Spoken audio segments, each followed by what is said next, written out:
Hello everyone, Nintern here. So, Midnight is 1 week away for those that have early access anyway. Releasing on February 26th. And I just wanted to make a quick little video going over some leveling builds I just cooked up. These aren't simmed, they're not min-maxed at all. These are just what I think would generally go best with leveling rather than a complete. It's very different between leveling and endgame content, as we all know. And the big thing to consider too is you can change these however you want. It's leveling. It really means nothing. You're going to be leveling for, I think at the most like 8 hours during an expansion launch.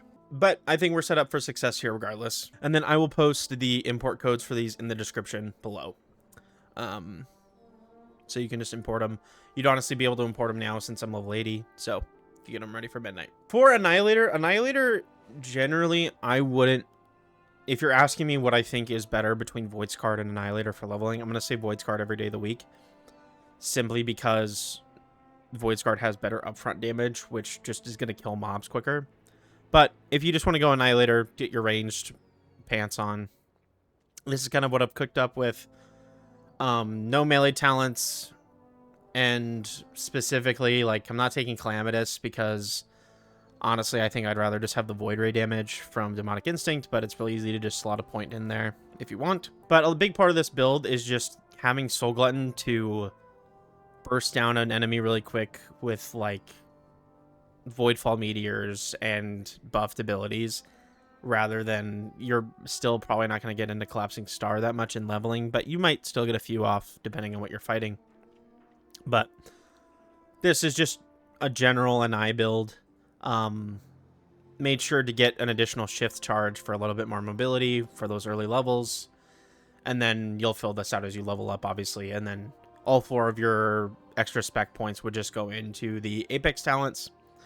And then the talent points you get in the class tree, I would just focus on putting into Erratic Fellheart. And then you can grab, like, Darkness if you really want. I would probably just grab Demonic Muzzle, though. Or you'd even grab Wings of Wrath. Really is up to you. The world is truly your oyster, I would say. So for Void's Card leveling, my big focus here was just getting the melee talents and Eradicate, and then having quick access to Void Ray out of meta, which is why Singed Spirit is here. Tempered Soul is just generally better in leveling, just because of how leveling is structured and things not living that fast. So like Spontaneous Immolation just isn't going to be as good in leveling, even though it is really good in actual endgame content. But this is basically just press your melee buttons and win sort of build. Like I even have Flamebound to reinforce that, but I mean you can really swap these two around for the extra fury from Void Ray. But live your truth, I would say. And then same thing here, just fill in, get the movement speed, go down. And then same thing here, Erratic Fellheart. You can grab Wings of Wrath, Darkness, whatever you want to grab. The 4 points you'll get in the spec tree with this, and honestly, you can swap Sweet Suffering to Sweet Release too. But this doesn't really matter. But the 4 points you'll get in the spec tree, I would just slot into Devourer's Edge, and you can put them in Calamitous. It's just, I wouldn't grab stuff to do with, like, C-Star in general.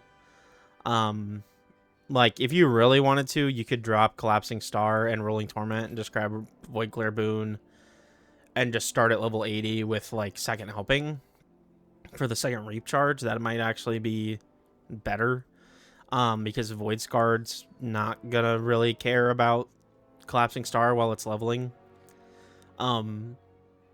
So, I mean, there's a lot of things you can do with this, but just general talent guidelines for a Void's Card leveling build, I would say.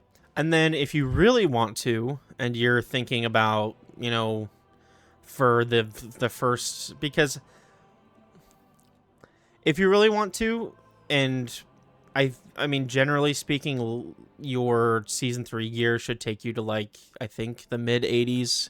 I don't know that for sure, but you'll get a little bit of mileage out of Mythic gear. If you're, like, really focused on speed and you want to know what's your best trinket setup, I would say just run double passive. More specifically, like, Void Core, and I mean, Antenna's good, Sackbrood's good, Empowering Crystal. I wouldn't run Celia's, Parapodia, stuff like that. If you want to use an on-use, like always, just use Lily of the Eternal Weave. And then just as a last little note, for Soul Immolation, I mean, generally speaking, you can just use it whenever, but it's always best to use it before pulling something. So just pop it, and then if you're playing Void's card, you would just go into your normal stuff, and then, you know, I'm already at my Void Ray. So on and so forth. But obviously, you're just leveling, so it's pretty fast and loose.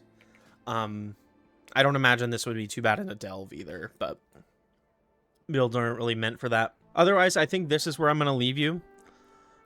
Be sure to join my Discord. That'll be linked in the description for announcements, things like that, or just to chat about Devour. I am planning to do a 24-hour stream on the 26th, so that should be fun. And then, like I said before, those builds are going to be linked in the description. So with that, I wish everyone a good day, and be sure to like and subscribe.